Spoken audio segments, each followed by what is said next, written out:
Muslim cop's attorney just made disgusting claim about why white woman was killed in her pajamas. Mystery and question have surrounded the Muslim cop in Minnesota who shot and killed a white woman on Sunday night. Officer Mohammed Noor has remained silent since then and out of the public eye, likely at the instruction of his lawyer, Tom Plunkett, who has his work cut out for him in preparing Noor's defense. It's now been 6 days since Justine Damond was killed outside her home, and her family and fiancé have been painstaking waiting for answers ever since. Rather than condolences and an apology, they just received the most insulting news they could when Plunkett came forward with a sickening claim about Justine that could eventually send his client free. The mainstream media seems to be more focused on protecting the cop who killed an innocent woman in her pajamas than they are about seeking justice for Justine. While Noor's lawyer was hired to defend him, he seems to have crossed the line even for his profession with a sickening suggestion about the victim to make his client look innocent in hopes of exonerating him. Now, he's asking for an independent autopsy to investigating his insulting assertion about Justine.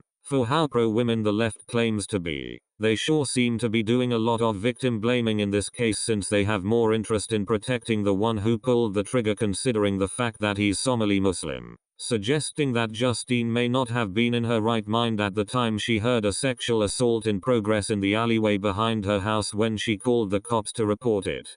Plunkett wants the medical examiner to check her system for substances. The Daily Mail reports what Plunkett seems to think Justine was under the influence of. Tom Plunkett, who is representing Minnesota policeman Mohammed Noor, told CBS he would like a second lab to examine the results of the autopsy on the Australian woman because it would be nice to know if there was some Ambien in her system. Ambien is a sedative often prescribed to people who have difficulty sleeping. Mr. Plunkett also revealed that Noor has no plans to talk with investigators who are evaluating the incident. It comes after Minnesota Police Chief Johnny Harto claimed Noor and his partner Matthew Herity should have activated their body cameras before answering Ms. Damond's 911 call. If Justine had been on sleeping medication, she would have likely not have been awoken by any noise in the alleyway, which was the reason for her call to police in the first place. These medications are sedatives, and it's difficult to wake someone up with force before the medications wears off, once they've been asleep on it.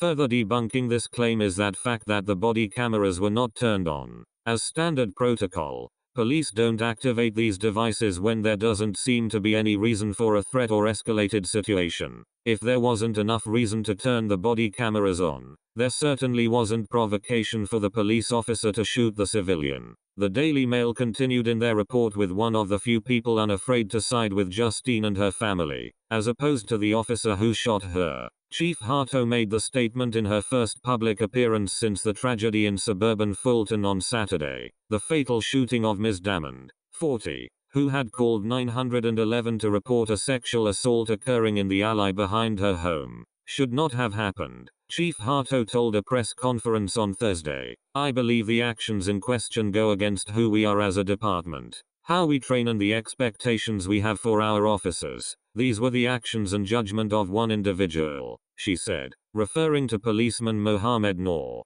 who shot Ms. Damond in her stomach. It's up to Noor's lawyer to try to prove that his client is innocent by placing blame on anything and everyone else other than him. Regardless of whether this was an accident or not, Noor has to take personal responsibility for not following proper protocol of engaging a civilian with deadly force. He didn't wait to determine the threat. He unholstered his gun and reached across his partner, and shot an unarmed woman who didn't pose an obvious danger.